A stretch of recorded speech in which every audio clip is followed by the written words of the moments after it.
All right, let's consider derivatives and its application in business and economics. So we're going to be taking a look at a few different functions. I'm going to first start with the demand function, P of x, which is basically the number of units that can be sold at a price x, right?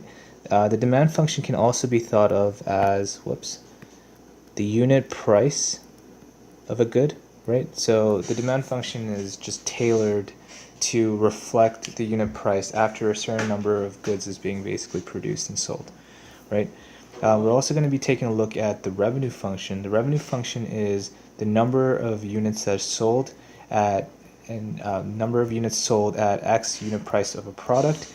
So basically the revenue function can be thought of as the quantity sold X times the demand function P of X, okay? So it's kind of like the unit price times the quantity sold, okay? Then we're also going to take a look at the cost function. So the cost function is basically the total cost of producing X units of a product or a service, right? So the cost function is going to also be dependent on how many goods are being produced. And the profit function is the difference between the revenue and the cost. So another way to write this, profit function P of x is equal to the revenue function R of x minus the cost function C of x. Now we need to also look at some of the derivatives of some of these functions, right? So the derivative of the revenue function is something that we call the marginal revenue function. Okay, so the marginal revenue function is basically the revenue that is being created when a unit is produced and sold, right? So in this sense, the marginal revenue function is the first derivative of the revenue function, and it can also be written as the rate of change of the revenue with the rate of change of units being sold and being produced and sold, right? So that's the marginal revenue function. We also have a marginal cost function.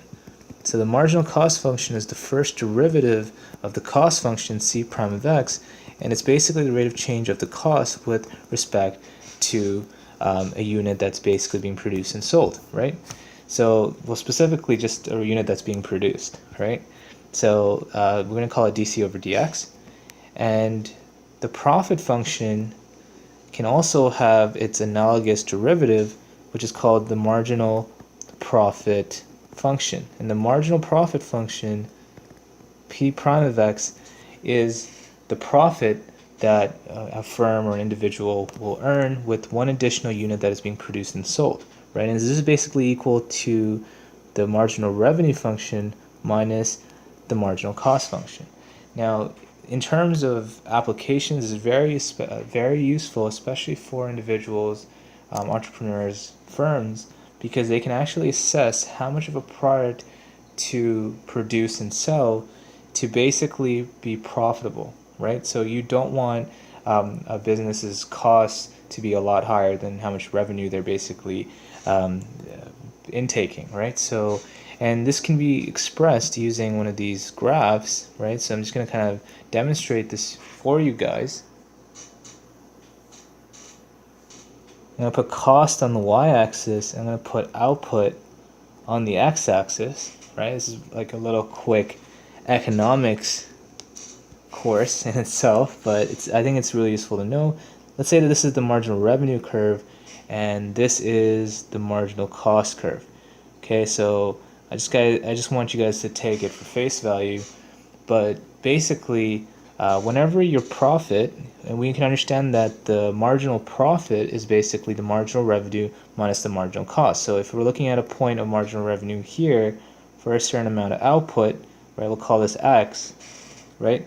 This is basically the marginal cost. So you can think about marginal revenue as R prime of X, marginal cost as C prime of X, okay?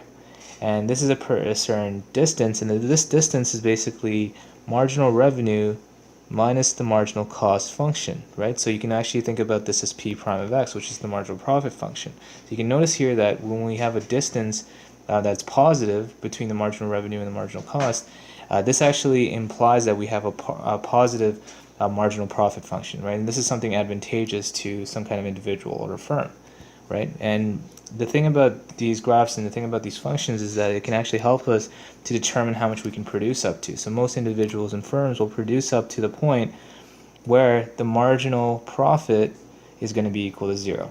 So this is just one application of some of these functions. It's really interesting, and we're going to take a look at some of these examples as we go.